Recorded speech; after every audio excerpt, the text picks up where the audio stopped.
move to the 10-year budget. The Mayoral proposal for consultation. It's been moved by the Mayor and seconded by myself as Chair of the Finance Committee. What we will just scroll up on the screen is to show you the one change that has been made by the Mayor to his proposal. And it was what was discussed at the workshop on Friday, which is just to bring consistency around the 2.5.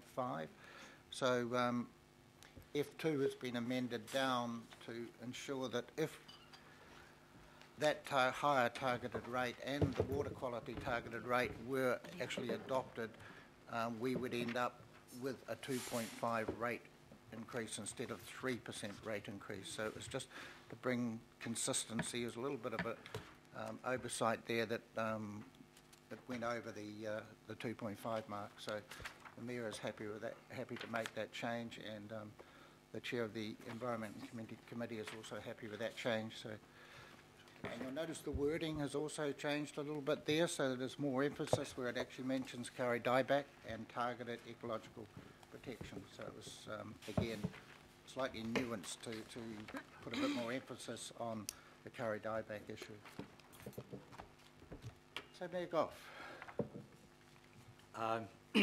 I probably won't take very much time at all, Mr. Chair. The A to H, excuse me, basically the issues, the key issues that I'm advised that we need to go out to consultation on. This is a proposal. It will be subject to any change that we decide to make on it today. But most importantly, it's a consultation with the people of Auckland. And what we're trying to do in this particular budget is to find that very special place, which is a balance between the need for the city to go forward on things like transport, congestion, how we can get our infrastructure in place to stop the increasing trend towards gridlock, how we fix our water quality not in a 3-decade time frame but in a 1-decade time frame, and what we do to follow through on our discussions last week about a significant tree disease such as Kari dieback that, if we do nothing about, threatens the long-term existence of an iconic tree for Auckland. So what we're trying to do is to give the balance to Aucklanders, to move forward on areas where it's essential that we act, but not to put too high a burden on the rate-paying public, knowing that in particular some areas of our rate-paying public, they are sailing pretty close to the wind in their budget, and there's a limit to the contribution that they're able to make. So the essential points we've got there, the discussion around the regional fuel tax, and that discussion in itself and consultation in itself will involve exploration of any alternatives to the regional fuel tax, what we do with the interim transport levy, and my proposal of course is that it should die on the 30th of June of next year, but to give the public the alternative, the opportunity to put forward alternatives as to whether they think that there are different options that might be employed. I don't think the public will follow the option of a do-nothing. Everything about Auckland and Aucklanders suggest to me that people see this as a critical problem that we need to address. It doesn't solve everything, but it does mean that we've got up to $1.5 billion more for our Auckland Transport Alignment project than we would otherwise have had. The average general rate rises of 2.5% and 3.5% in the next term of council. I've foreshadowed before. I mean, that was a commitment that I made. That is the position that I will continue to support. Councillors will need to look at these figures in the broader context of our targeted rates and the additional income outside of the rating system that we'll get from the regional fuel tax. The UAGC, I don't believe that we consulted on that last year. We've now reached a figure, a relative proportion. It will move up with the percentage rate increase, but I'm not proposing to change that. Some councillors may have some discussion on that, but we decided, I think, last year not to take that to consultation. The resumption of the long-term differential strategy, is again what we said. We'd have a pause for a year. Businesses have done pretty well out of the interim transport levy. They've paid the same rates as ordinary and low-income residential property owners, but we will now resume the trend to reduce that differential to the figure that this council decided was appropriate some years ago. The water quality argument, I think, is well known around this table. We all know that every time it rains, so it hasn't happened in the last couple of weeks, but it happened right through the year, we're overflowing dilute sewage into our harbours, onto our beaches, into our streams. This is a chance for this council to set its mark and make a real difference in this area. It works out at an average of less than $1.30 a week for us to do the stormwater side of that problem, and I think Aucklanders will want for their kids and their grandkids to see a real change in that area. The natural environment targeted rate, you have two options now as amended, a lesser option that will slow the problem but not entirely resolve it, and a higher sum that would enable us to do more. So we're going out to ask Aucklanders, what are you prepared to pay in terms of protecting the kauri tree, protecting our natural environment against the predators and the weed invasions that currently we're not winning the battle against. The online accommodation sector rating, I think everybody understands the argument. It's an argument of equity. If you're a business, you should be paying rates as a business, whether or not you take physical bookings or online bookings. There is no justification in treating people differently in terms of the rates they pay as to whether they take their bookings online or not. That's an undertaking we made to the wider accommodation industry, and we are fulfilling that in G. And the last of the options that I have there for consultation is the disestablishment of ACIL as a CCO. That will save anything between $5 and $10 million over the next decade. I think that we can make sure that we abide by the requirements on us of the Ports Companies Act, that the port has to act independently and as a commercial enterprise in a way other than having a CCO that really, in my view, wasn't adding a lot other than costs to the ratepayers. So I'd commend those two councillors, but obviously we will enter into a discussion now.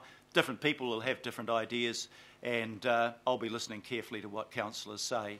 But thank you very much for being involved in this process. We've tried to workshop it thoroughly. We've talked about it at length.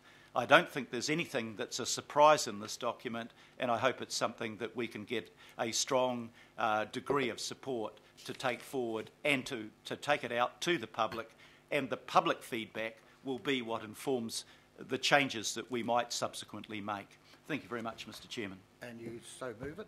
I move accordingly. Okay, and I will second it. Before we take questions, I just want to make sure everyone reflects. Looking at point number 10 in the report there, just to emphasise about the long-term differential strategy, we are resuming that. So that will be 32.7 down to 32.2 this year. But the important thing is in paragraphs 12 and 15, where we point out that for those two targeted rates, we're actually putting in the differential goal of 25.8, which means we're moving right. For those two, we're moving right to whatever is going to be the objective of 25.8. And of course, 25.8 effectively, after claiming GST and as a business expense, pretty well ends up making the rates similar to what the residents will pay. So with that, questions? Yeah, Councillor Casey. I've got two questions for the Mayor. The first one is just for him to explain the amendment in F2, why the larger figure is not going out for public consultation. My second question, I'll give you two, is could you explain why you don't want to reduce the UAGC? Thank you very much, Councillor Casey. Any number in this sense is arbitrary. What I want to do is give a choice to the public of 2 levels of targeted rate, which produces 2 levels of results. One would result in an overall rate after the interim transport levy is taken out of 1.4, the other close to the level of 2.5, which I suggested I was not comfortable in going beyond. But either of those proposals will make a large difference in terms of the sum of money that we were going to spend under the previous LTP. I think the 10-year budget, Mr Chairman, correct me if I'm wrong, was going to be about $5 million. Either of these options increases it 10, 20 times as much as we were spending before. In terms of the Uniform Annual General Rate Charge, that was a decision reached under a previous council, which brought the business rate down to the equivalent of the residential rate, plus taking into account the tax advantages that business have.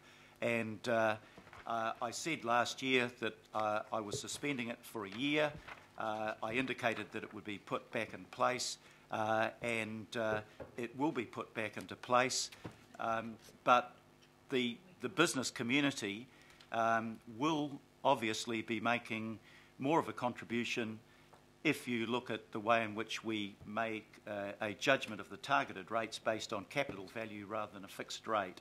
So we are asking the business community to do more in a number of areas, but we are, over a period of some years, bringing down the differential rate to the level that Council decided was equitable in its last term of office. So can it just be clear about the reason that we've changed F2 is it's too expensive, so you don't want the public to actually have a say on that more expensive option? Well, no, it's the public has a choice of 2 differential levels of targeted rate with 2 different sets of results. We originally had 3. One was the current rate, the second was the 123, and the third was the 356. We're trying to keep it to a relatively straightforward decision. Could we spend more? Of course we could, on every area of council spending. But this is giving a boost to the environment area that is probably unprecedented in the life of this council.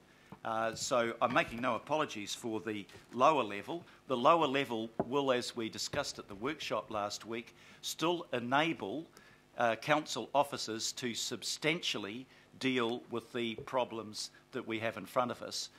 There's a difference, I guess, between finding a balance between expenditure in this area and some other areas and having a 100% will give you everything in this area.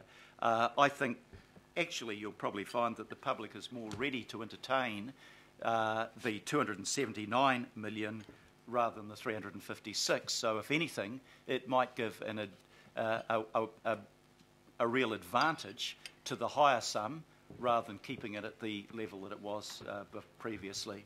But, you know, either way, Councillor, it is a substantial investment in the environment that I think people around this table would feel is warranted in the circumstances.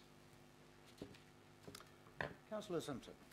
Thank you, Mr Chairman. I'm wondering, in the workshop I mentioned the fact that the bans had been put out ward by ward, and the middle band, for want of a better word, is impact on for example, your residential rate from going down 10% to up 2.5%.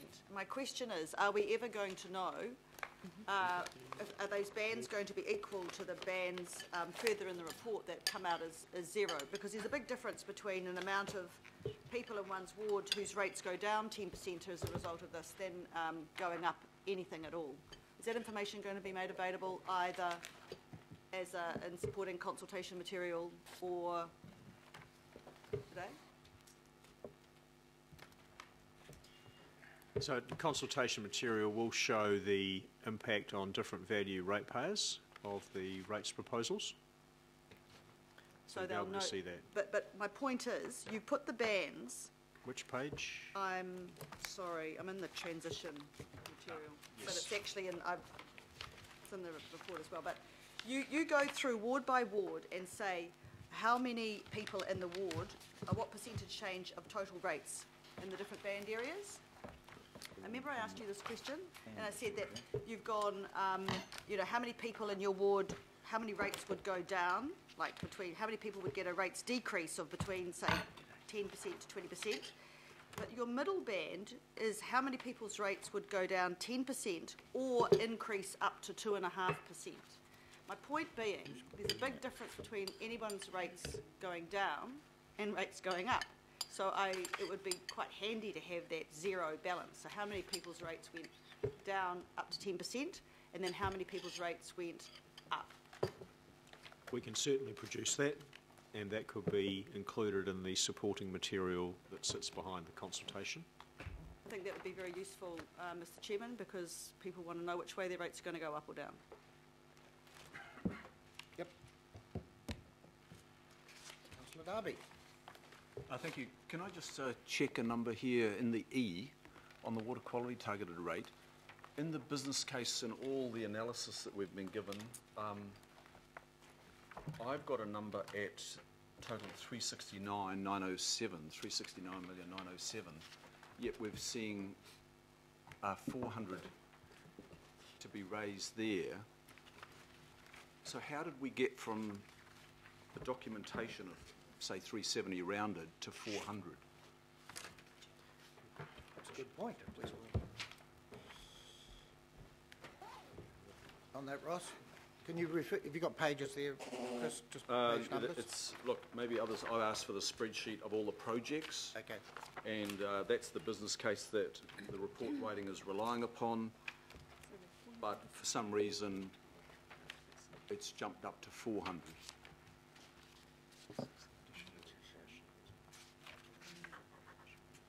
They're both uninflated numbers.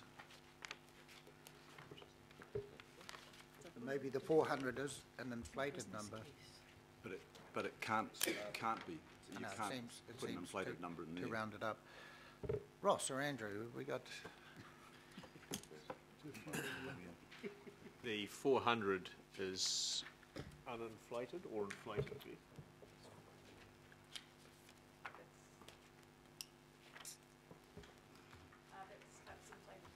It's the inflated number. So are all the other numbers up there inflated numbers? I thought when you set your budget, you use uninflated numbers. No, you have to. The environment number isn't. Rates that we've shown. But the rates analysis looks at the impact in the first year, and that's what the underlying figures that you're looking at discussing with the community on paying for the extra services reflect. Okay, still not clear. So we were presented information that said 369, say 370 million, and that's uninflated, and you're saying that number is inflated. Correct? Is that what I've heard?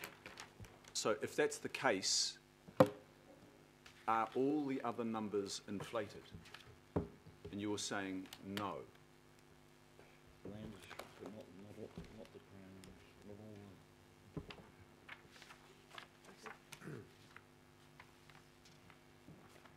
So the natural environment current, all these rates calculations are inflated with GST and breaking revenue. So all the numbers for the rates calculations are inflated and include GST, so they show the impact on the community. The analysis of the projects that's driven by that additional revenue delivers the outcomes that are shown in the attachments and the reports.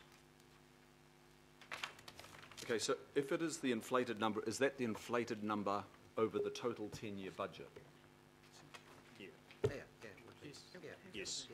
So then that is not consistent with the inflated numbers that I've got, which are on a second sheet, which show inflated at 452 million. They're the numbers from Healthy Waters. I'm not quite sure. Tune in next. Sorry, Mr. Chair, we are That's right. looking at a They're all pretty breaking serious in. number here, and I think it's good to get it right. Why don't we let them come back to I remember, you won't. I'm happy for them to... Yep, we'll move on. Anything else, Chris? Yeah, just another question. So the balance The balance of the program to deliver the program is from water charges. Are they growth charges or are they water use charges? This is the water care component, which is about 400 million. Through the chair, to the two questions. The second first are the yet to be determined exactly. It'll probably be a combination of both from Watercare. To your first question, the 400 million is the total amount to be collected from ratepayers. Due to the fact that we'll collect that evenly over the 10 years, and that actually a lot of the investment is towards the end of the decade, the reserve that we create will generate some interest. So actually we collect 400, and then the total expenditure inflated is higher, 450. Okay, thank you. Yeah. So that you're comfortable with that? Yep. And just in terms of this being called a targeted rate, our own website says a targeted rate is to pay for specific services, projects, which only affect certain areas or properties. That's our own definition on our own website, yet the Local Government Rating Act is broader. Are you taking the Local Government Rating Act definition to support this as a targeted rate rather than a targeted project to which funds are put to? Yes, and our revenue and financing policy also makes provision for both forms of targeted rate. So I'm not sure exactly which part of the website you're referring to, but certainly we'll go and fix that as well. Definitely it is provided for in the Local Government Act that you can do a targeted rate in one area for specific things, or you can do it across the whole city, with one of the purposes being to make it clear to the public, transparency, make it transparent what this additional spending is going to go on. Is this one of the first times that we've used a targeted rate to be right across the region? No, the interim transport levy was in exactly the same form. True. Okay, thank you. Thank you. Because Councillor Hulse. Thank you, and good questions, Councillor Darby. I think this is our time to get a little bit clear, so I've got a few. I just wonder, the Panuku programs option, we've got two options, the base case for 344 million capex and the credible progress case with capex of 942 million. I just wonder which one is in here. And the reason why I ask that is we're still grappling a little bit with what's in the budget and what's not in the budget, and we've had some of these discussions at our workshops. And so I will just need to know which one is in there. But the bigger question is, as we progress this and we send this out for public debate and feedback, how much room do we have when that feedback comes back, as our local board feedback has come back and said we'd like at least $300 million worth of sports and rec and community facilities? How much opportunity will we have to then move this budget around? Quite a bit, because you've nailed the two things that possibly we're undercooking. So the stress, this is just the consultation, so I think we're going to get strong feedback about the Panuku situation, especially when it comes to the realisation if we don't do that placemaking, it won't happen. So I would think that would be a pretty strong discussion later on as to, and yeah, sports fields and recreation. Yep, you've nailed pretty well the two of them. Because I think, Mr. Chair. And sorry, I just need Ross. Yep. Yes, flesh it out a bit more too. Yeah. So I can confirm there'll be a fair bit of flexibility, when we get to the final LTP stage. In the consultation document, we'll make it very clear that where we're at in the process, and the fact that there is considerable uncertainty around a number of areas, such as government policy around transport and housing and other areas. So we'll indicate in there that what we have at the moment are just starting point indicative budgets with a lot more work to be done in these key areas. In terms of Panuku, what's in our draft indicative budgets that support consultation is the base case. The reason it's the base case is we don't have a fully baked, credible funding package for the higher program just yet.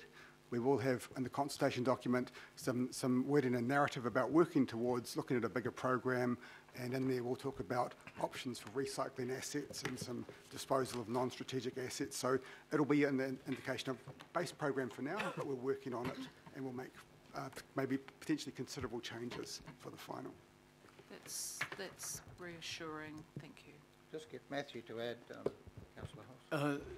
Can I just, through the chair, so just to reinforce, because it's a hard discussion, isn't it, around Panuku budgets at the moment, and we understand that. So to reinforce what Ross has said, you will have that flexibility. And importantly, what I wanted to say, the Mayor's provided a signal around how we think about asset sales as a potential funding force. We have rather limited use of our asset sale potential in the baseline budgets. Okay, so what that's trying to say is, so we've gone quite a bit more conservative than the previous LTP budget, gone from a program of around 600 million over 10 years to closer to 200.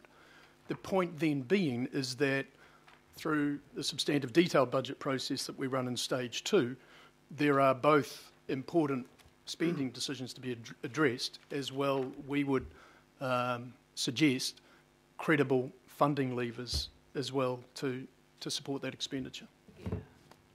Yeah, I guess, Mr. Chair, that's the challenge for us, is there's always an issue du jour, and Kāori dieback is certainly the one for the moment, but we have a 10-year city building program underway, and I think it's, we can't cut off our opportunities to spend serious money in that direction by being tempted to pile, I'm going to mix my metaphors, by reducing our freeboard of spending by piling it all into one area. And I think as we discuss this today and think about what we're going to come back in the new year to discuss, we have to sort of hold that balance. I'll certainly be following the Panuku one in great detail. Thank you.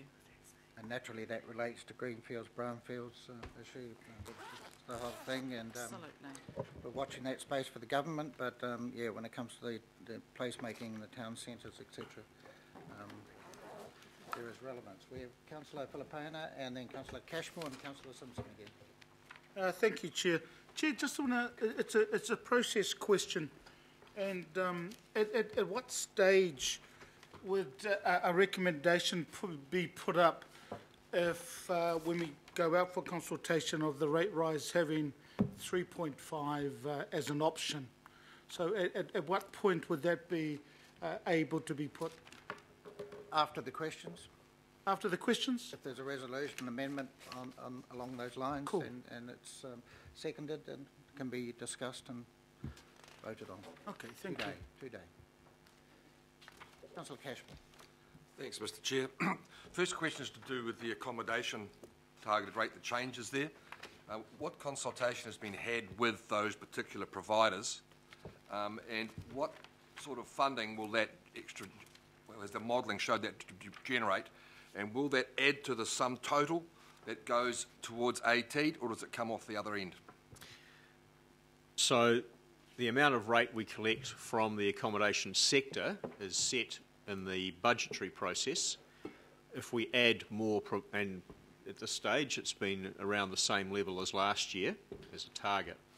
So if we're adding more providers, then it will reduce the burden on the existing providers. By exactly how much, a little bit hard to say, because the sector's not the easiest one to identify. Yeah. I wouldn't want to speculate too much at this point. The key thing with this is that it means we're going to treat all the accommodation providers equally. As far as engagement with the sector up to this point, there's been some discussions with Airbnb and I believe Book a Batch, and they are just waiting to see what the council's going to come out with in the proposal. But I think there's ongoing discussions with them. I think, alluding to what Andrew's saying, this is a tricky problem across the world where different jurisdictions have tried to approach the issue.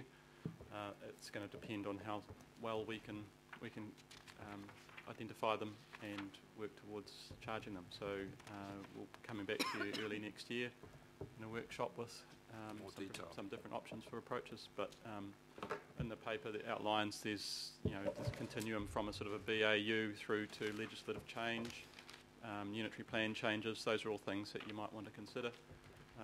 But we'll certainly come back to you on that. So the key point is that the sum total stays the same. Yes. Yeah. Okay. My second question, if I may, Mr. Chair, is to do with ASIL and the Ports of Auckland Limited, and the fact that ASIL was put there as a mechanism to create a protective barrier between, I guess, the politics and the commercial act of the port. And bearing in mind that the port and the government has announced they're going to do an Upper North Island port strategy or study, how would the port be protected via this proposal from, and I'm not saying current mayor would politically interfere, but we never know what's going to happen in the future. And the strategic importance of this particular entity. Would it impact on the dividends? Yeah. More than that. So through the chair, I just want to make sure I understand the question. So the question is, without a holding company structure, having council own the port shares direct, is that the question? I think we've got two things at play here. One is we have the government announced it's going to do an Upper North Island port strategy, which is positive, because we need to understand exactly what that means. It's not just the ports of Auckland, but also Northland and Tauranga. The second thing is the port has got its 30-year plan out, and what it's envisaging for itself. And I'm just wondering, we don't want to put one thing in front of the other. So should we actually be doing this at the moment, or should we just wait until things step through in a logical order? Do the Upper North Island port study, have a good discussion about the port's aspirations for its business plan, and then plan our future around that. Yeah. The Mayor might be best to answer this. Yeah, if you look at the consultation item attachment G on page 93, 94, the first key protector is actually the Port Companies Act, which requires the company to act as a successful business. So that prohibits political interference in the sense that it would stop the company operating as a successful business. The Companies Act puts a duty on directors to maximise the return of the enterprise. But in addition to the legislative protections for how the port operates, what we're proposing is a memorandum of understanding which provides an additional layer of protection that stops interference on an operational basis with the ports of Auckland. So what we're putting out is a document for consultation that says these are the sort of protections that we'd put in place. The protection that having just another council-controlled organisation provides doesn't go beyond what we are proposing, but it would save a substantial amount of money. And if we can save $5 to $10 million for the city, for an organisation that doesn't need to exist, then I think we should seize that opportunity. But the short answer to your question is we are taking seriously our obligations under the Companies Act, the Port Companies Act, the Ports Act, and we will have a memorandum of understanding that spells out those sort of protections for day-to-day business. So legally tested for it. Yep. The purpose of making this change is not to remove the protection on how the port operates. We have a vested interest in that because we are the receiver of the dividend from the port, but we don't believe that ASIL is necessary in order to fulfil our obligations under other legislation. That's it. Thank you, Mr. Chair. Councillor Simpson. Thank you, Mr. Chair. Look, if we're going out to consult, it means we're asking people for their opinion as a choice. So, Your Worship, I understand that the regional fuel tax is something that you campaigned on. So I understand that you feel that you've had that sort of response from Auckland around that. But when it comes to the targeted water rate and the targeted natural environment rate, are we saying to Aucklanders, if your recommendations are to be followed, that the choice for them is to pay the targeted rate or not pay the targeted rate? Is that the only choice you're suggesting that they have? No, obviously, if the people of Auckland said, no, we are perfectly satisfied with continuing to pour sewage into our streams and onto our beaches, and that was the overwhelming feedback that you as members of the governing board got, you might think twice about whether you were going to go against the views of the majority of your population. I personally believe that that's not what the public will come back and tell us. But we are going through the consultation process so that people can express their views on how important they think this is. And it won't be just, the meetings that we go out and meet our constituents on. I would think that we'd want to do some quantitative surveying of how important people felt these particular issues are. My own view is that the popular view will align with the views of members of this governing body, that these are issues that we have to address, and there's a huge price to pay if we don't address them. But the beauty of the targeted rate is it says we will have the standard average residential rate at, say, 2.5%, but here are two issues that we think justifies additional expenditure, and what we're undertaking to you to do is to hypothecate the funding that we raise from that to the purpose for which we say the rates are being set. So it's totally transparent, and people then know exactly what their extra rate money is being spent on.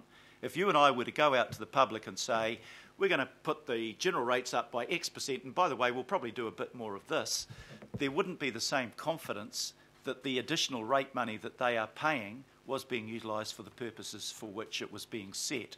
And that applies equally to the regional fuel tax. This is not something that can be used for purposes other than improving our transport infrastructure and operation to deal with the question of gridlock and congestion. So I think that the public will take some comfort in knowing exactly where these additional rates are being spent, and this process gives them the chance to have their say on that. I suppose, Mr. Chairman, I get that, Your Worship, but I was more taking you to a point that the only option you're asking Aucklanders to consider is via a rate based on capital value.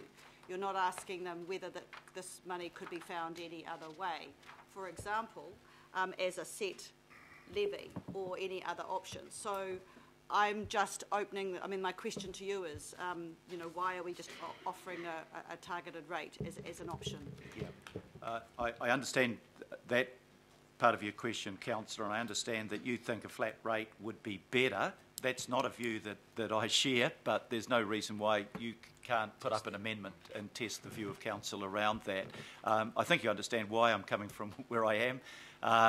That for most of us sitting around this table, the extra amount of the targeted rate will pass unnoticed, but there are areas of the city where people are under great financial pressure in their life, and I'm trying to avoid putting extra pressure on them, particularly given that the south and the west of the country under the revaluations have shown an increased property value that would increase their rates by more this time than was the case in the past. So I'm basically doing it as an equity measure. In the same way that we have income tax, we don't pay a flat rate of income tax. We pay a differentiated rate depending on how much we earn. I'm applying that to the principle of rates. So through you, Mr. Chair, so it's not necessarily better, it was just an option. And then my last question is, I just wondered, a lot of Aucklanders may feel that this sort of thing should be done anyway as part of the rates that they pay. So I wondered whether we should consult or have a part of the consultation document that sort of says to Aucklanders, how important do you really think it is for council to find more savings within what we're currently doing, so that we can do the core council business that we should be doing? Yeah.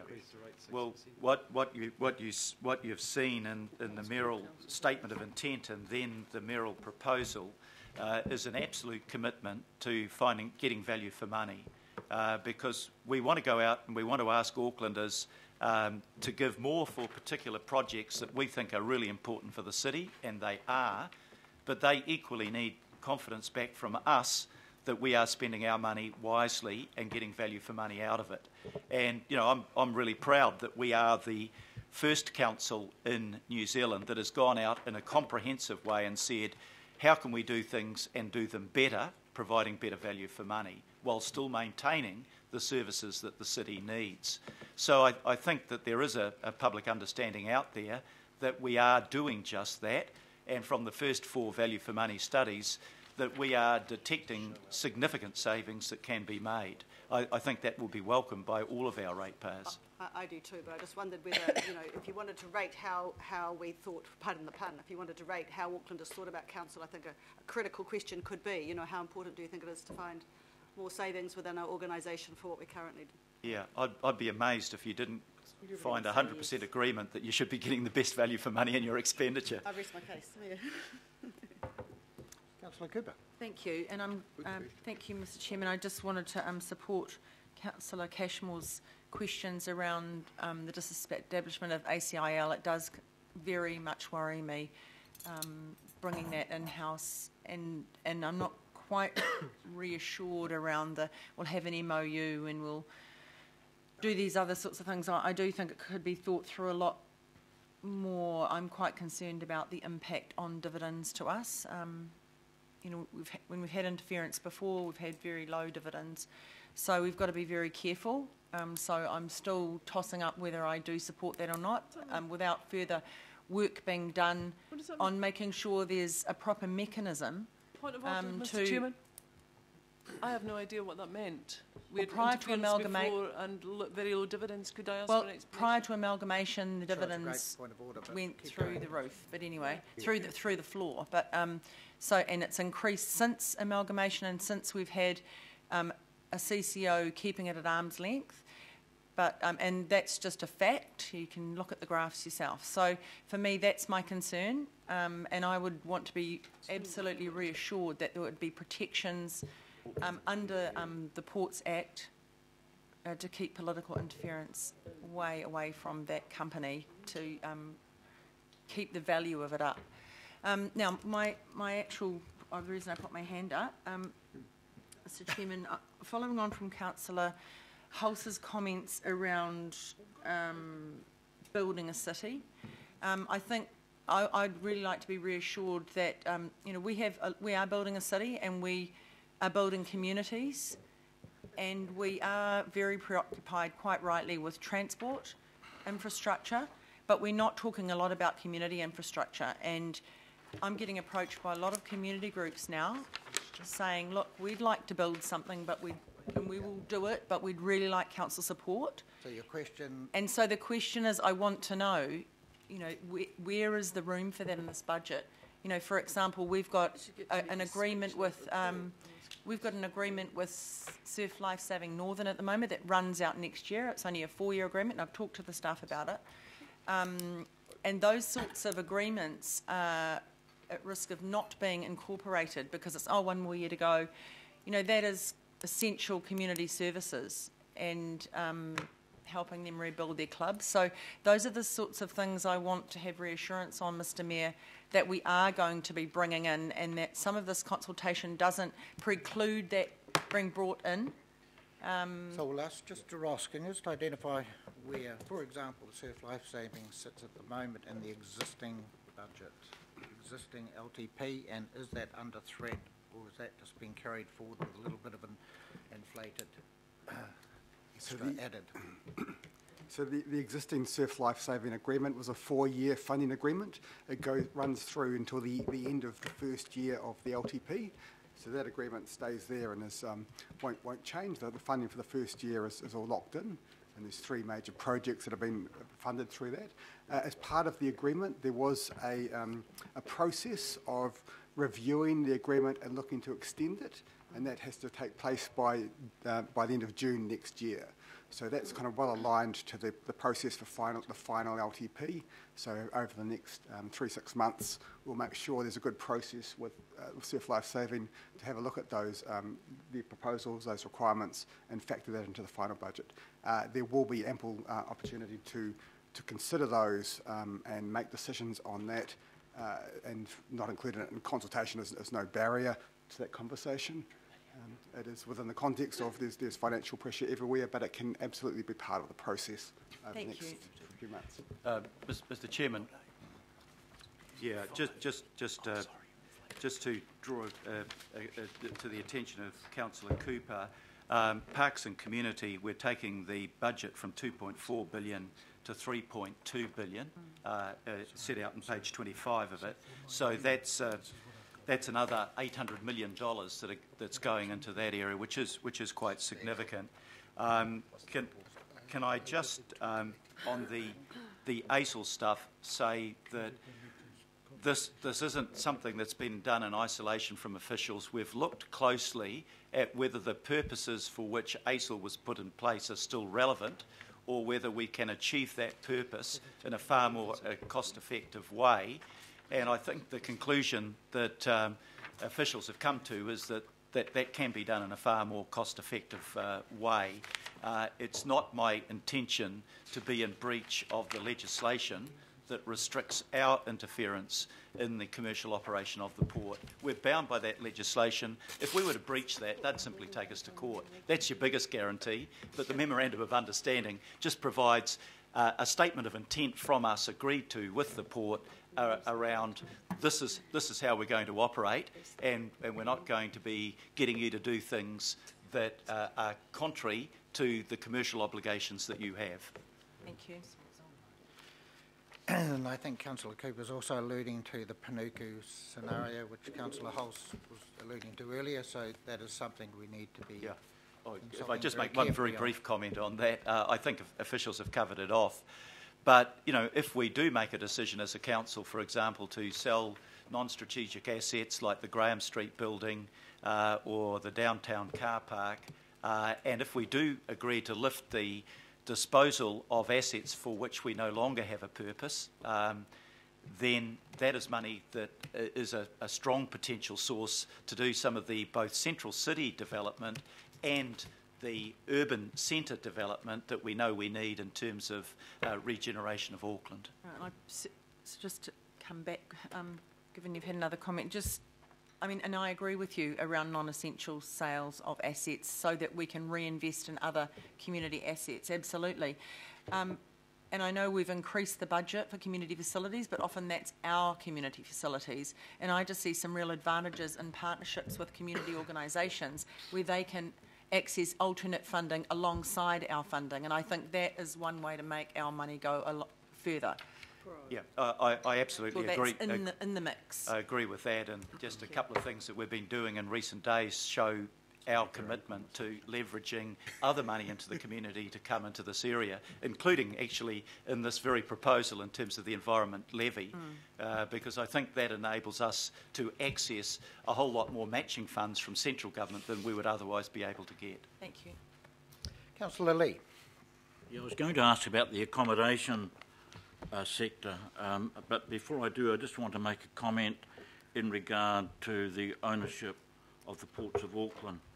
The Ports of Auckland was once the Auckland Harbour Board, a democratic body, which not only managed the port but all the marine recreation facilities in Auckland, West Haven and so on. When the port company was formed, shares were given to the Auckland Regional Council. 3 years after that, those shares were transferred to the Auckland Regional Services Trust, which was another regional democratic body, and then to Infrastructure Auckland, which was an appointed body. In 2005, it was transferred, the port shares were transferred to a CCO called Auckland Regional Holdings, which was owned by the Auckland Regional Council, and Auckland Regional Holdings governed the ports of Auckland until the local government amalgamation in 2010, when Auckland Regional Holdings was succeeded by Auckland Council Investments Limited. In terms of profits and EBIT of the port company over the years, they have gone up and down with global, for instance, the global financial crisis and so on and so forth. Value was transferred from the port company when the whole Wynyard Point area land was taken off the port company and had its own CCO set up to develop that land. In terms of having a CCO between the council and the port company itself, that's an interesting question, but I'd make this point. Auckland Council Investments Limited managed also another portfolio from the Auckland Regional Council, which was the diversified fund assets, which returned 20 to 25 million a year. Since that has been taken over by the council, those assets have been sold down. I don't know what happened to that money, and I'll be asking for it, but we no longer have any dividend from those assets. So that's my concern. Now, in terms of the accommodation rates, it seems to me that we already have a targeted rate on accommodation providers in some parts of the region, and now we're going to have a different set of instruments for Airbnb. And the instrument will be they'll move from residential rating system to a business rating system. So are we having two parallel systems in terms of gaining rates from accommodation providers? What we'll be doing is clarifying the definition of accommodation providers to capture the online sector. At the moment, our definition of business does not include residential properties used for commercial accommodation. If the council wishes to apply a rate to the online sector in order to treat them equitably with the traditional sector, then we'll need to adjust our definition, and the proposals in here reflect how that definition will be adjusted and how that translates into the application of both business rates and the accommodation provider targeted rate to the accommodation sector. So currently we have, for instance, businesses in the central city or on Waiheke that are paying a business rate, and they're also paying a targeted rate on top of that. In the city itself, you have hotels paying a business rate, a targeted rate for city centre amenities, and also a targeted rate for accommodation to go to ATEED. But the system is not regional. It's not equitable across the region. Some parts don't have any targeted rate, and some parts do. So is this going to be generally, this new regime generally across the region? Because at this stage it's extremely scrambled and incoherent. So the new regime in the central city, if I own a serviced apartment and I've got it rented very successfully with Airbnb, then I would be rated as business and I'd pay the accommodation rate in the same way that a traditional hotel would pay. If I'm a bit further out and I'm in Zone B, then I'll pay in the same way that a motel or a Zone B operator would. And if I'm right out at the edge of the city, then I wouldn't pay the accommodation rate, but I'll be paying the business rates in the same way that my competitors would be paying the business rates, my competitors in the traditional sector. What we have introduced in the proposal for you to consider is the situation of some of the online accommodation providers who aren't perhaps as successful and don't have as much revenue. so they'll pay a slightly lower charge. And for those people who are just renting out their holiday home in a rewa for a couple of weeks over Christmas, they won't pay. So we've structured it, the proposal you've got in front of you, to reflect a bit of ability to pay, but the underlying structure is the same as applies to the traditional providers. Thank you. I just want to make one more point, going back to the first point. Whatever the mode or CCO that has managed or governed the Port Company Board, over the period after the ARC declined to privatise in 1993, $2 billion worth of value have come back to the people of Auckland, and most of that money has gone into transport infrastructure. My concern is if we take away the protections in terms of its governance, as we have done with the diversified fund assets, that value will be squandered and lost. Thank you. Yep. Councillor Casey. I have another question for the Mayor. It's with regard to road tolling and motorway network charging. It snuck into this council via the Auckland, what's it, ATAP, Auckland Transport Alignment Project. I often wondered why we never had a debate about road pricing, tolling or network charging. Indeed, we had to ask Councillor Darby for the decision-making process, and that's how it came through.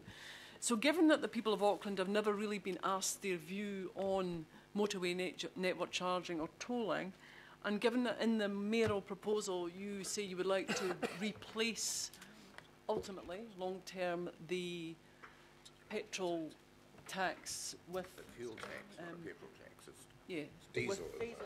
with road pricing. Can you tell me what's going to be in the consultation document with regard to paying a toll or paying a motorway network charge? Because it really worries me. Yeah. Under the ATAP agreement, it was signalled that as more than just a revenue-raising mechanism, we needed to influence the level of demand, particularly at peak hours, and that smarter road pricing would be more effective at doing that than anything that was mainly aimed at revenue raising. The interim transport levy, of course, had no impact on use of the roads because you paid it whether or not you used the roads or any other form of transport. The fuel tax has some element of demand management. The more you use the roads, the more you'll pay. But following up on ATAP, we set in place under the last government a joint working group to look at the concept of smarter road pricing, pretty much as they do in Singapore. And the first report has been received on that, but it does take quite some time to put in place. And I've always imagined that we wouldn't be ready in the next few years to be able to put a smarter road pricing system in place, and we're nowhere near the point of being able to put up what that option might look like and what impact it would have. Before we move to a smarter road pricing, there would of course need to be consultation with our wider community, and I imagine in the next few years we will be in a position to do that, should we reach agreement with the government on what that system might look like. So the short answer to your question is, before we move to that, there will clearly be consultation. If Auckland Council has anything to do with it, which it will, if it applies to Auckland, but we're not at the point where we can put any meaningful option up because we don't know what shape it would take and how it would impact on different people in different parts of the city and in different occupations. So just to be clear, there'll be nothing in the consultation document with regard to either motorway network charging or tolling? People are free in the consultation process to come back to us and say, hey, we don't like a regional fuel tax, we'd much rather have motorway tolls. There has been some polling done on that over time, going back to 2015, but the clear impression that I have from that survey work is that people would rather pay nothing at all, but if they have to pay something, they'd rather pay it through a regional fuel tax than through a motorway toll, the sale of assets, or increased general rates. So you are confirming there will be nothing in the consultation No, document?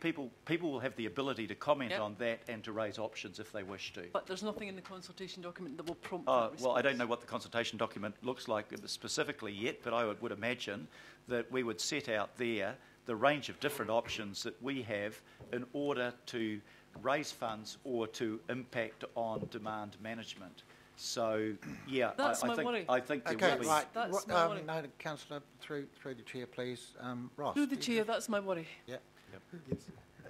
Can I just clarify just a couple of points? So Aucklanders have been asked about their views on motorway charges and fuel taxes through the last LTP. There were proposals around a motorway tolling option and fuel taxes and higher rates. There's a significant amount of feedback on those.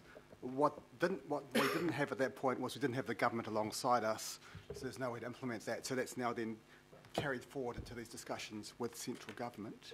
And just in terms of the consultation document, I guess at this stage we'd envisage some context around the ongoing work on smarter pricing with central government as a longer term thing. The supporting information is along the lines of the papers and the document in front of you. There'll be some support information giving the background about fuel tax, ITL, and the previous work done by the IAB around congestion pricing and the like. So there'll be some information there, but there's no other, at this stage, there's no other proposal on the table to go and implement anything other than the fuel taxes or an ITL as a temporary backstop. Yeah, I mean, summing it up, Councillor, we can't put a proposal up if it hasn't been worked through and we don't know what shape it would take. But when we get to that point, yes, of course, there will be consultation and there'll be, I imagine, quite detailed discussions around this table about what the impact of an alternative might be. Okay, right. We have 4 more people, which I'm assuming will want to ask questions still, because remember, if you do make a little speech without a question, that means you cannot move a motion and amendment later, so don't cross over. It's question time, so we have Councillor Hulse, Newman, Sayers and Quacks. And I do have some foreshadow amendments. I've got 4 of them at this stage. So, Councillor Hulse, question. Mine is a clarification, Mr Chair, because I put you wrong. Yep, it's good. a clarification. You very kindly showed me the amendment, which I read in my enthusiasm and excitement. I only read the larger figure. I've now read it, put my glasses on and read it properly, and I realise that we are not taking out the larger figure that was in our agenda, which I'm supportive of. So I didn't want to leave you stranded thinking I spoke to her and now she's saying something else. I just need to be clear about that. Not happy with the recommendation as it is. Okay, so I would rather have the larger number. So I'll be supporting or moving an agenda, a recommendation. I have a foreshadowed amendment from Councillor Filipino, who hasn't spoken yet, nor asked a question, which is they've got your name seconding it. So that would be, I'm happy to support that. I just want to apologise personally. Thank you. that would become an F3. Yeah. Right. Sorry about that. Councillor Newman. I'm wondering if the Mayor could clarify, Phil, and I note that there is a transport choices paper under item 11 later, which is supplementary. I'm just trying to get absolute clarification as to where the revenue for the petrol tax would go. If it is replacing the interim transport levy, is it my assumption that it is solely for the purpose of funding the transport development program, the acceleration of transport infrastructure? Or is the revenue sort of broken down across growth and renewals and levels of service? Are you able to provide some clarity for me on that question? Yeah, it's important to note that the regional fuel tax will be hypothecated to the money spent through the Auckland Transport Alignment Project. So it is, if you like, our contribution to expenditure through that program in infrastructure and transport services. It can't be used for purposes other than those things. Okay, I'll come back to a point in debate. Thank you. Councillor Sayers. Yeah, thank you, Mr Chair. It's probably a question more for the officers, I think, than the Mayor. And that's just trying to understand, with the rating of the online accommodation providers, because you could have ma and pa operations, and you could have these service departments in town that are doing it. So, is there potential that a smaller operator, rather than a service department, I can understand the logic because there's big swags of those in town doing those online services. With these other providers, and we've mentioned a couple of brand names, but there are others, could those people be renting out just a couch or just a single bedroom rather than a service apartment where you walk into the apartment, you've got it all to yourself and you use it and you come out and get service the next day, compared to the option where the person goes in and uses a bed or a couch for the evening, and how much of that property would you rate? So do you rate the whole property in that second situation, or do we try and work out a partial rate because only part of the property is being used? I'm just trying to understand that industry a bit better and how that might work in those situations. So the proposal doesn't apply to a situation where I rent my couch out or rent a single room out. Okay, right, thank you. Andrew and Ross, could you just clarify with the Airbnb? So obviously we'd be still going out and consulting, but that would exclude any thoughts that Airbnb and Franklin Rodney Waitakere Ranges would be picked up by that because of our overriding policy? The accommodation provider targeted rate doesn't apply in the Zone C areas under the current rating, but the business rates do. The business rates. So the proposal's in two parts. One is on business rates, and the other's on the accommodation provider targeted rate. So in the instance that they are in Zone C, they may pay business rates depending on the amount of book nights they have per annum, but they wouldn't be paying the accommodation provider targeted rate because no providers in Zone C pay that. Yep. That's important for equity purposes because there are plenty of traditional accommodation providers in Zone C who are paying business rates. Councillor Quacks. Yeah, thank you, Mr Mayor. Mr Chair. The Chair, yeah, whatever. Just elevated you, Ross. Look, in terms of this disestablishment of ACIL, can I get some clarification around what consultation will take place with the major customers and stakeholders, or major customers of the ports of Auckland, and get what are we getting their views on what the change of governorship might mean?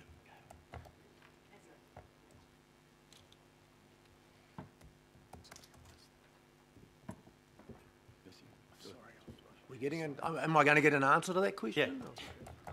Sorry, I didn't hear the question. Sorry, we were. What's the change in governorship from the change in ACIL for the port? No, I'll ask it. Sorry, repeating it for you. We were chasing someone else. Yeah. What plans are there to consult with the major customers of the ports of Auckland about the proposed change of governorship? So through the Chair, there's no precise plans there. I guess we would turn our minds to what's the appropriate audience for consultation beyond Aucklanders, and I think you make a good point. Thank you. And another question, under previous ownership models, governorship models of the ports of Auckland, was there ever any loss of value compared with what they're paying in dividends today compared with what they were paying under another governorship model?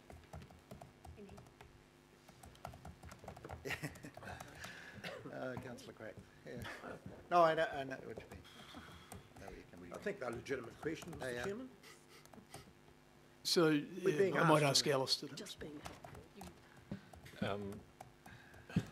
over time, there have been different returns received from the port, but I think it's worth noting that at Auckland regional council, when they were the owner of the ports, it was held through an intermediary company, Auckland Regional Holdings, as well. And under this new model, maybe you can answer this question as well. Under this new proposed ownership, governorship, if you like, how would the directors be appointed? What would be the process for directing for appointing directors, which I understand now go through ACIL? Would they be directly responsible to just answer that question first of all. Who would appoint the directors now? Under that model. Yep.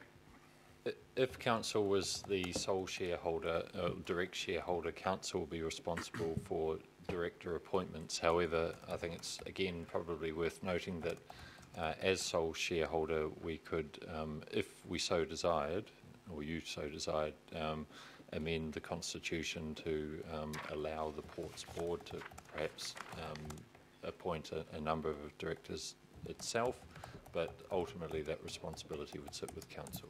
So this is a fairly complex issue. It's not quite as straightforward from what the answers that I've been getting. It's not quite as straightforward as it seems when we say, well, we're going to disestablish the ACIL so that, because we're going to try and save some money. There's other issues here, and I'm not quite sure how, in a consultation document going out to the people of Auckland, how they would be able to get their heads around some of the complexities of this issue. And, it's, I'm sorry, but I can't vote for this. And a further answer to your very first question, I mean, obviously the Ports of Auckland themselves would come back and say that the clients would give, the port itself or the clients would say there is a risk to the reputational value of the port. Whether that's true or not, but they would say that, and indeed they have said that. So, so that's an answer to that. And we have to take their word. Member Taipere.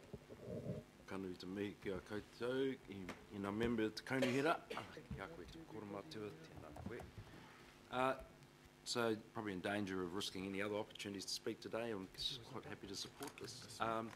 But there are a couple of questions I have, and I'm not sure who will answer them, but one is just because based around the quality advice program we've been on, it's a bit glaringly obvious that there's no Māori impact statement in the report, which could have highlighted around the positive aspects of additional spending in water quality to reduce reductions in wastewater, especially over a 10-year period rather than 30-year. I thought that was quite positive. The environmental spend, also very positive. And I think there's some issues around the fuel tax. So I guess the question is, why was that not put in like all other reports of council? That's my first question. I'll just ask the Mayor, because it's not this is actually a mayoral report rather than an office report, so we just have to ask the Mayor as to why there would not be, but as I say, it's normally the staff ones would have the Māori impact statement. I think the short answer to that is because the Independent Māori Statutory Board sits around the finance and performance table and is invited to the workshops, and we've had direct discussions with the IMSB, but I'm not sure what the normal process is, and maybe officials can help me in terms of going out wider than the IMSB to consult on provisions in the 10-year budget. But obviously, Māori are a critical part of our stakeholders that will be part of the consultation for the remainder of this process. But to date, in terms of my office, we've largely worked directly with the IMSB rather than going beyond that directly out to other mana whenua forums or Matawaka forums. I don't know what the normal process has been. I imagine that we were following it, but I stand to be corrected if I'm wrong on that. I'm sure you can. So thank you, Your Worship. I guess my point is it's not really about the board, the Māori impact statement. It's about informing councillors who are making decisions about, in this case, a consultation document to go out to the public. And it is a public document with the cover report is like. So it's a consistent practice. That's all that I'm just questioning, really. And yes, the board has been involved. That's why I started my comments by saying we will be in support of the proposal to go out to consultation. But again, I just think that's for councillors to get the best advice, and that's why I mentioned the quality advice program that we're on as a working group. Yep. So that's more for many others, not just Mr. Can I just correct my last answer? I see actually under item number 9, I did present that directly to Mana Whenua Kaitiaki Forum, which had escaped my memory. So we have had the discussions in that forum as well. Okay. So just to finalise that, just highlighting the point, there's a good opportunity to emphasise those positive parts of the program, the proposal. The other one is the questions around transport spend and option 1, which has been something that we've supported in the past, has had an assessment around accessibility options, and that particularly for people out in the south and west. The question is, has option 2 and 3 had the same type of assessments? Because we think not. And I guess the question is, would you consider supporting assessments the same as option 1 for option 2 and 3 around those matters? So that's my second question. Sorry, just to clarify, options 2 and 3, which the transport options spend, and so you've gone like option 1 is the existing ATAP. Yeah. Option 2 and 3 are variations or alternatives. Option 1, as I said in the past, is aligned to the existing program which we have supported in the past, and has had assessments on accessibility for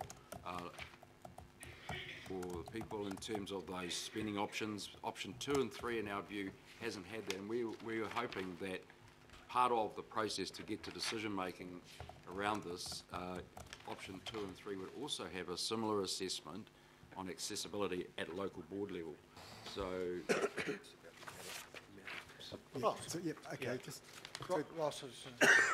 So to clarify, we're talking about the transport choices options paper, which was provided under separate cover. So that provides 3 options, which is about just thinking about at a higher level how we might prioritise transport spend.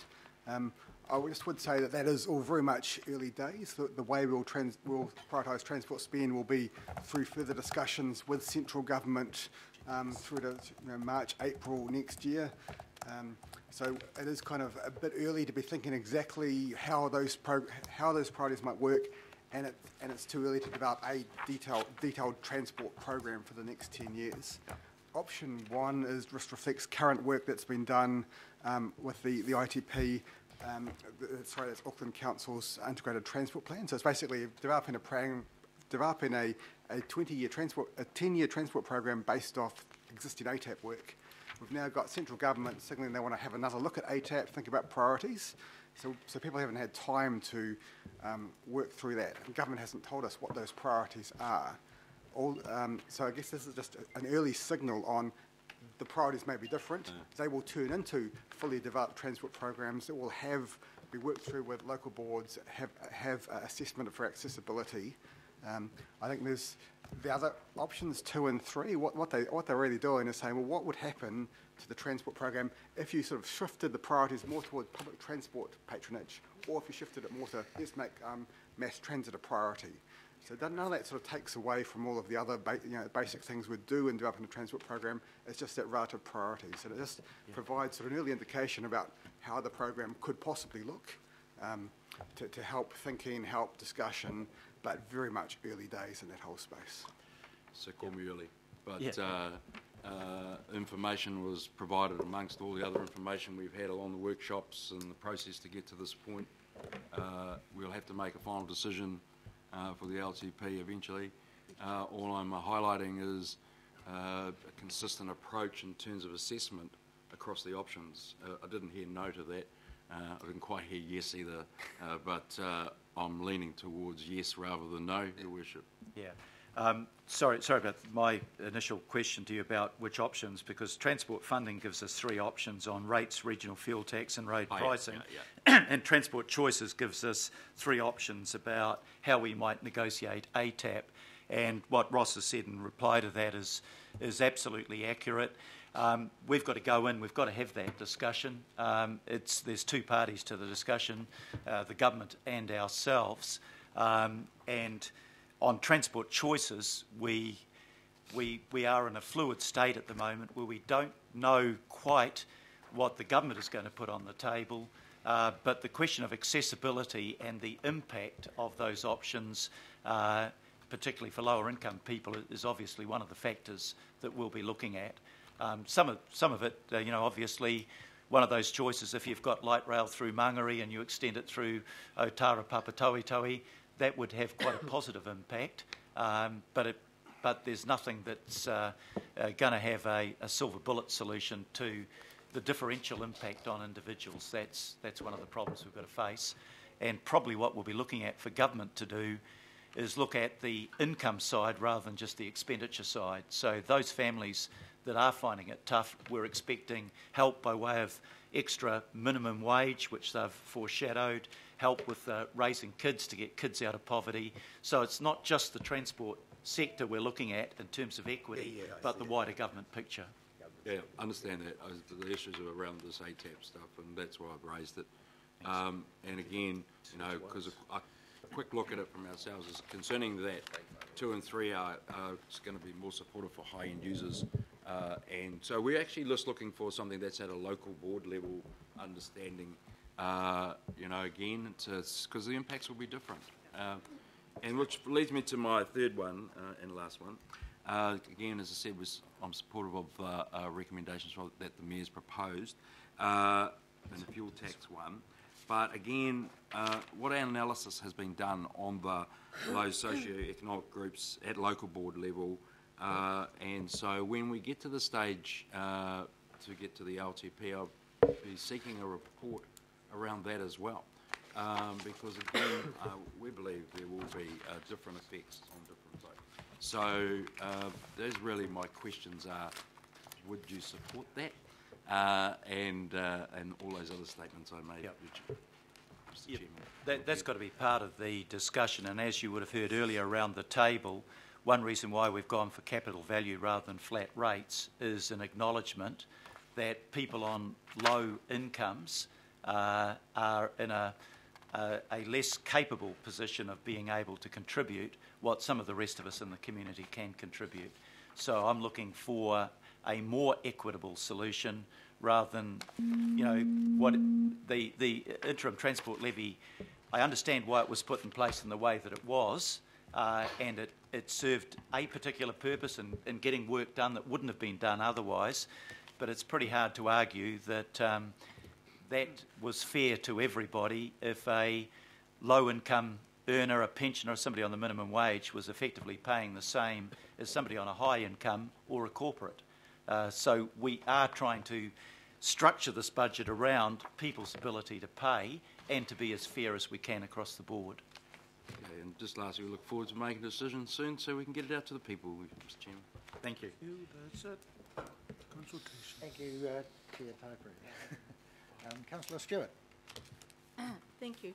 I just want to know why in the recommendations there's no mention of the $67 targeted rate for waste management.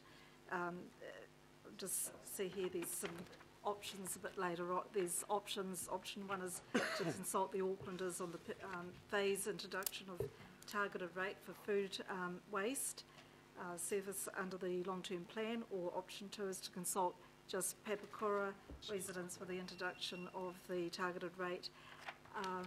I just wondered why that's not there.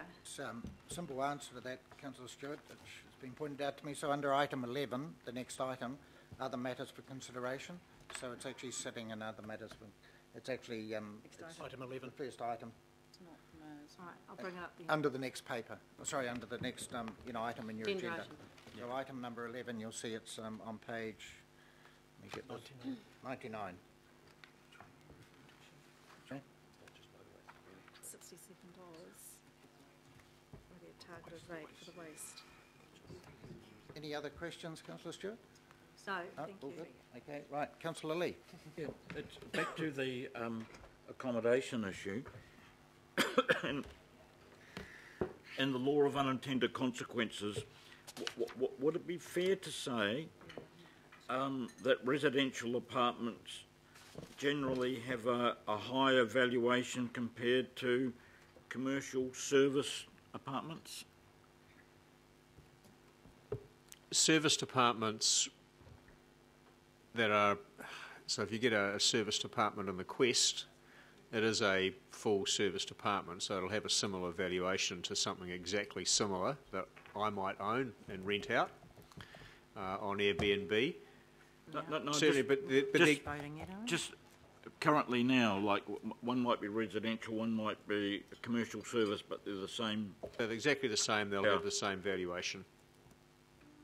Hotel rooms are worth less because they offer less amenity, and if I rent a whole apartment as opposed to a studio apartment, it'll be much more desirable, and that'll be reflected in its valuation. But if I've got you have two side-by-side serviced apartments in, say, the Heritage Hotel, one's managed through the hotel and owned by the hotel, one's owned by an individual, they'll both be valued the same.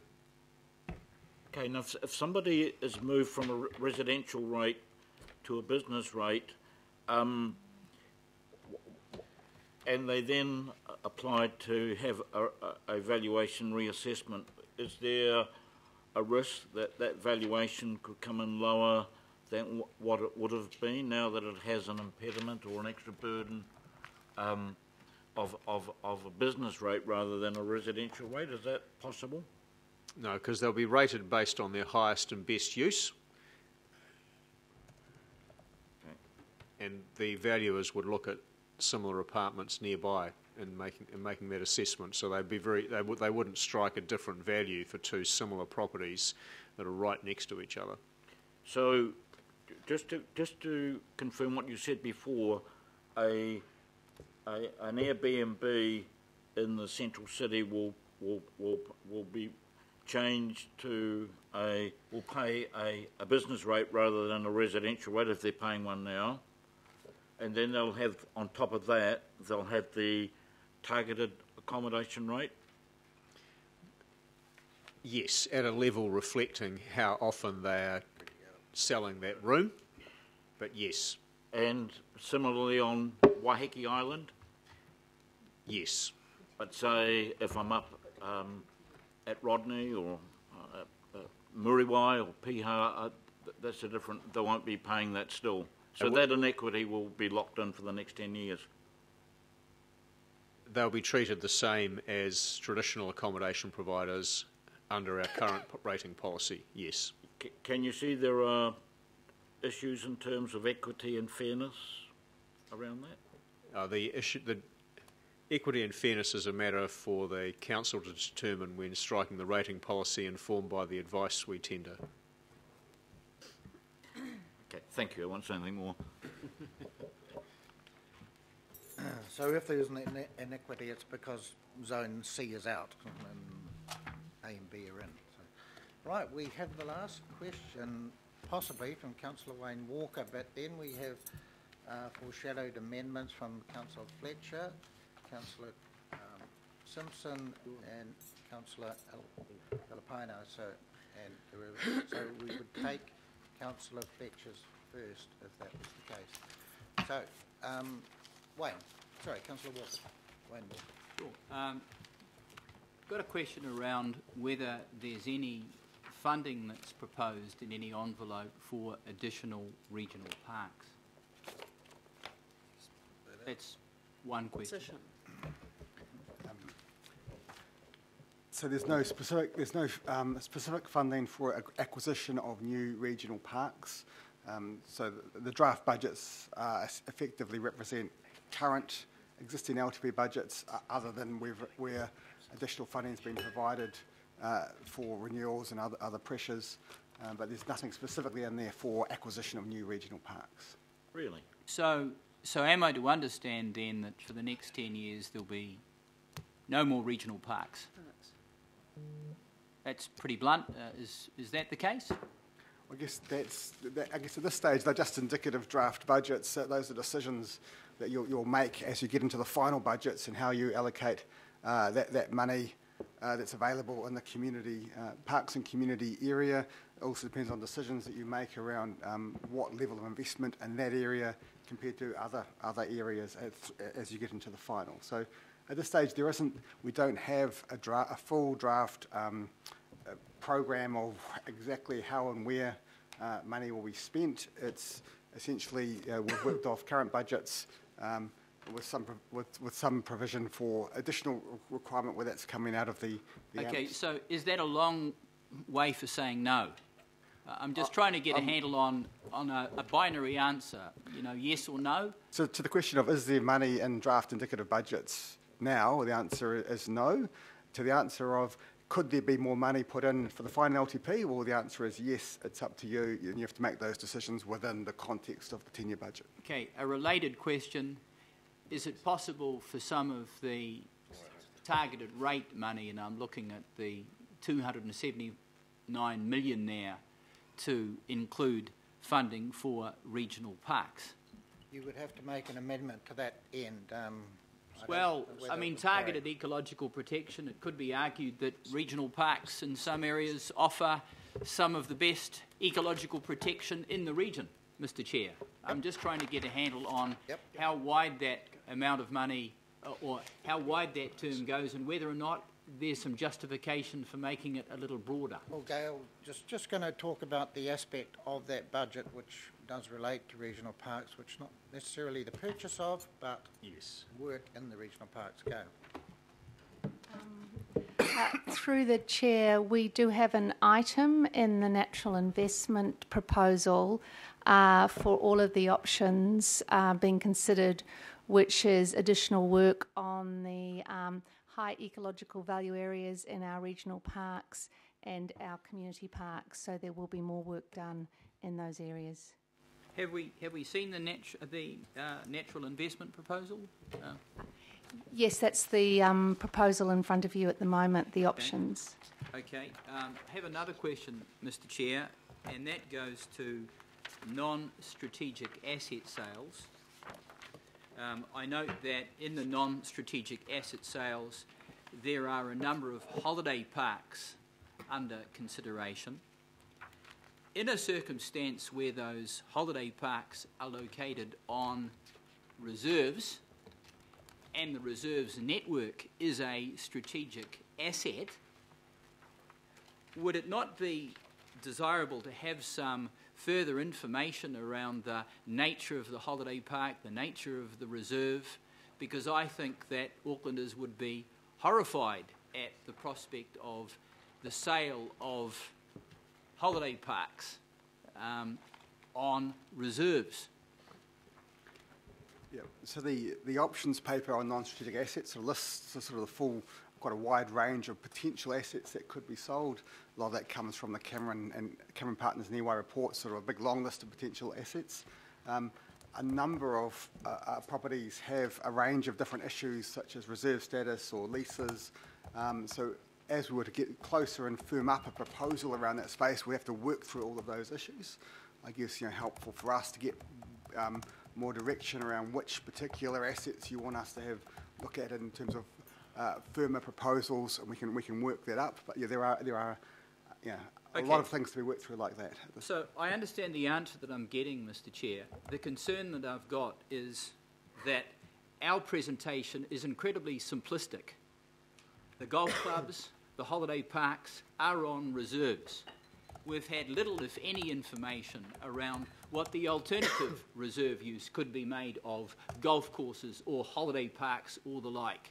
So to ask Aucklanders to comment on something based on incredibly simplistic information, in my view, does Aucklanders a disservice and is arguably disingenuous. So I just want to put that out there and ask the question as to whether we can have some more contextual information around where those so-called non-strategic assets are located and what potential future uses there might be other than an outright sale. So that is a question I'm asking, Mr. Chair. Mr. Chair. So, in the And I ask that of the officers. in the consultation document, obviously, we can flesh these things out more, but to a degree, you're coming around to the very reason that the Mayor pointed out earlier when we're relating to Panuku, and it was just the Panuku program and where we're going to have to find money. Arguably, selling of non-strategic assets is going to be something that is going to give us a little bit more income coming in to do other things that we so dearly want to do, which could include a provision for more regional park networks. Yeah, Parks, I should say. if I can help Councillor Walker out on that one, I have put up 2 specific non-strategic assets. I have declined to put up any of the other assets that were mentioned in the Cameron Partners or EY report, and partly for the reasons that you're spelling out. They are much more complex. I don't think there's so much complexity involved with the downtown car park, nor with the Graham Street building. Both are very valuable properties, and the choice that I'm asking you and I'm asking Aucklanders to make, would you rather hold on to those at the expense of not doing some of the other stuff that we'd like to do in the town centres and in terms of the city centre? So I've kept it very specific. I've nominated the 2 things outside of the normal disposals package. I have not included golf courses. I have not included holiday parks because they are not up. They are not in front of us, and they're not up for discussion at this point, or maybe for a very long time. So I'm a little confused. I mean, they are in here under non-strategic asset sales. I'm listening. Yes, but if you look at the mayoral proposal, I've nominated the 2 that I'm intending to put out for consultation. And I'm not going to sell other things, or we're not going to sell other things without a full discussion around all of the points that you quite validly raised. Those things are not on the table at this point. So, Councillor Walker, we're just going to get Mr. Walker. I just want to get clear on what we're going out with. That's why we're just trying to clarify something here for you. So thank you. Through the Chair, so the, attachment H on item 11. So what you're looking at there, and I think Ross probably tabled about a dozen or 15 of these option papers. So they represent internal advice, internal information that was made available to the Mayor so that he could think through his proposal. And what we've wanted to do here is simply make sure that all of that advice is shared with full council. It is not, none of this information comprises what goes out to Aucklanders. And in fact, in regards to those asset sales, and I think we've been round this issue a few times now, there is no proposal where we have any item of expenditure budget tagged to any single one of those asset sales, including Graham Street and the downtown car park. What we're doing, as we did to the Mayor and yourselves, and you're thinking about Panuku and some other tough expenditure calls that you have, we're simply making you aware of other areas in the council in terms of our asset ownership where we may have a look, but there is no proposal. Okay. Dealing with the proposal that I do understand is on the table, and I'm referring to off-street parking, that is correct. I think the Mayor has indicated that that proposal is on the table. Is there going to be some context provided around off-street parking, around the future need for significant amounts of off-street parking for a bike share scheme? For example, other cities can have bike share schemes of the order of tens of thousands, of the need for parking for car share schemes and the disruptive technologies that are imminent in the vehicle space. Yep. Question. So what contextual information is going to be provided around that for Aucklanders? So I think that's a question for Auckland Transport, and they've indicated they're going to look at their parking strategy. So I guess that will be. I guess these are matters Auckland Transport will can have a look at and provide you advice as sort of technical experts in that space. Okay. So my question is, against the background where we have not had any information from Auckland Transport, and I'll repeat that, we have not had any information from Auckland Transport around these future requirements. How are Aucklanders going to be placed to make a value judgment around flogging off areas that may be critical aspects of a strategic transport network into the future, as is the case with other international cities that we benchmark ourselves against? Matthew. So through the Chair, so the Mayor's proposal has called out 2 assets in a report that covers numerous assets, where I think if I read the proposal correctly, he's encouraging the organisation to think about the opportunities that might be presented and having a look at those 2 assets for a realisation program. So we will probably appropriately, I'm not sure that it will be a highlight of consultation, but we will appropriately ensure that those items are covered in the way in which we might seek some feedback from Aucklanders generally on that notion. But I'm kind of getting repetitive. You have some expenditure challenges on the one side. We're not hearing other revenue proposals, other ways of raising funding, other than the things that are on the table and contained in this proposal. So those are your calls, your decisions at the end of the day. Clearly there are some trade-offs and some choices, and we're fairly early in the process, admittedly, of thinking around non-strategic assets. This is a bit of a... is that a long answer to say, no, we're not going to give people any information about those future alternative prospects for parking? Okay, so that's the assumption I'm making. The last question I've got, Mr. Chair, is what amount of funding is proposed for issues around climate change, and is there any significant increase in the budget for that? It is the issue of our time, so I would assume that the plan is highlighting. Wayne, we don't need a lecture. No, I'm not, sir. I'm just Gail's coming asking up. a question. You're going to get an answer.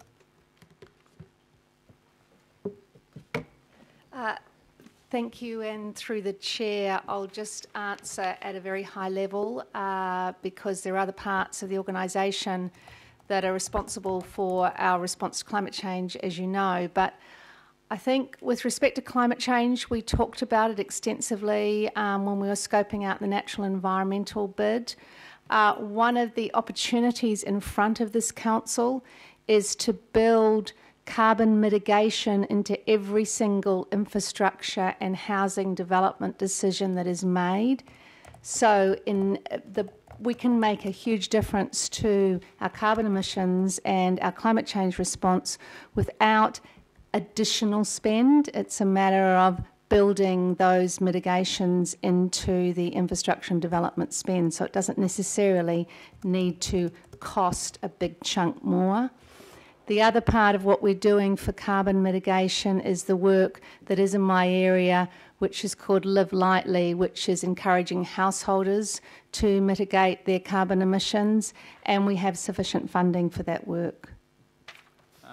So my question, Mr. Chair, is if an Aucklander is interested in figuring out how much we're spending in this area, whether there's any increase or whether there's zero increase, or in fact whether there's a decline relative to our overall funding, how can they do that, given that this is an issue that a lot of Aucklanders, especially young people, have an overriding concern around? Through the Chair, my advice would be all of that information sits within our Chief Sustainability Officer area. So my understanding is we've just released a report which provides Aucklanders with an update of the implementation of the Low Carbon Auckland Plan, and I also know that we measure our carbon footprint emissions regularly. But that additional information can be provided if there's interest. Through you, Mr. Chair, that was an amount of around $140,000, $200,000.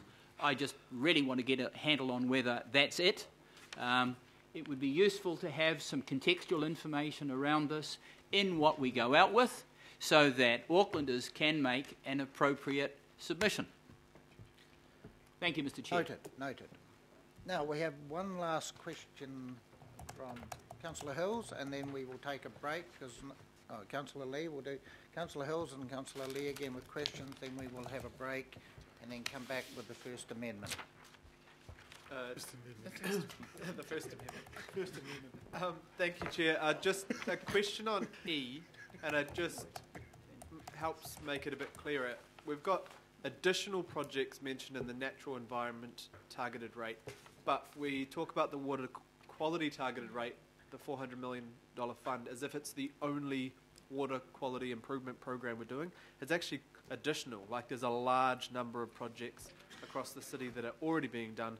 This is an additional focus. I mean, we've had almost 50 million just in my ward this year on water quality capital projects. So I just want to know. So you're suggesting the addition of a word instead of the, to put additional? Yep. Yeah, it just makes it sound like this is all that'll be ring-fenced for water quality, which is not true with Healthy Waters and Water Care both spending large amounts already. Just put additional. I don't know. So well, I'm looking at the Mayor. We could you could just put to fund additional expenditure through the water quality improvement program, because this is net additional. Thank you. And the other question is... And Councillor Hills, you're happy that program covers programs? Yeah, that's... Okay, yep, so just additional to it, fund additional expenditure. Yep. Fine. The other question is, and I'm starting to hear a couple of people bring it up, but I'm wondering with H, and I don't feel like I have enough information to really know exactly what we're doing, and need, so that I sort of feel that may not give the public enough information on the ups and downs. With the ACIL, is that something that has to be consulted on through the 10-year budget, or is that something that could come back as a separate report in February and March, like many of the other things we do, and that we could vote on separately as something we want to do? Or is it, I mean, I'm happy to support the direction, but I just want to know, is this something that really needs to... I believe it is an item of significance. Yeah. Yes. Ross. Yes.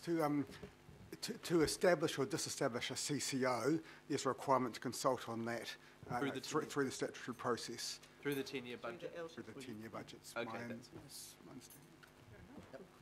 And the other thing was just, and it maybe is for item 11 a bit more, but I am a bit concerned about the transport program and the options table, and not being exactly clear on what direction it's taking. Where's the flavour? It's not as clear that it's more public transport, more walking and cycling, or whatever, or what way we're using the calculator. I know ATAP discussion is coming, and so we may be, we're trying to get this done for audit in time, but I'm just, between the Mayor's proposal and the attachment K in item 11, I'm just not 100% sure on where things exactly sit. Yeah. We're not sure either, and we're honestly waiting for the government policy statement. I mean, that's really what we're waiting for.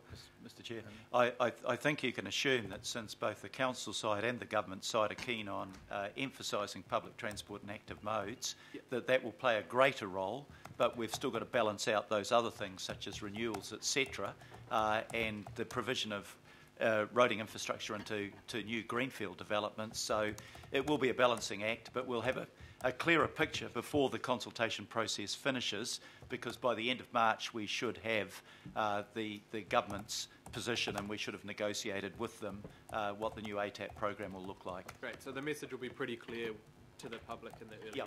Cool, thank you.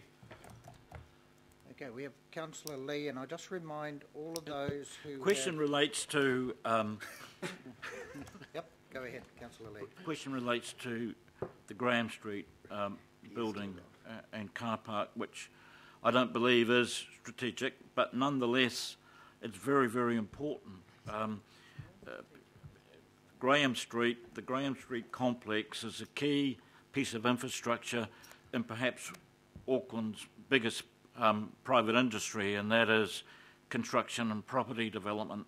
On any given day, in the halls of Graham Street, you can see hundreds of builders, property developers, property purchasers and sellers checking on limbs, discussing building consents and discussing resource consents with council officers. And there's a lot of muddy boot marks of workers going traipsing in and out of the building, and it's very popular because of its central position and because of the car parking. The point and my question is, it's all very well to sell these assets, and I'm sure it would be very, very, very valuable given its location. Incidentally, interestingly enough, that was the site of the original site of the government printing office before it was sold off in the 1980s. But anyway, my question is, it's also very important, has a sensitive use for storage, which I won't go into. But the point I'm trying to make here is it'll have to be replaced economically in order for the transaction to be worthwhile. So presumably we'd have to buy a new building which was purpose designed somewhere else. So your question that would be a challenge. Yep. We have lost a lot of front of house services with the central administration building being locked up, and that I believe was kind of sold, though I don't think we got any money for it. So that's another concern. This council doesn't seem to be very good at doing commercial things like property transactions, if the CAB is a case in point. So I just, without having a fixed position on the sale or not the sale of Graham Street, I sound those precautionary notes and wonder whether there's any contingency planning apart from selling Graham Street to replace it, because you're not going to have all the property sector construction people coming into Albert Street, I can tell you that. So, the contingency plan, which we have discussed in workshop, any answer you can give, Ross? We did talk about the staff moving into the ASB building, which is one thing, but Matthew, do you want to? So through the chair, the opportunity to release Graham Street as part of a total Auckland-wide corporate property footprint requirement. Thank you. Okay, well, we're going to have a 10-minute break, and then we're going to come back, and I will say people need to move their amendments, give notice, and I'm respecting Councillor Fletcher's first amendment, but we need a seconder. Yeah, yes, yeah.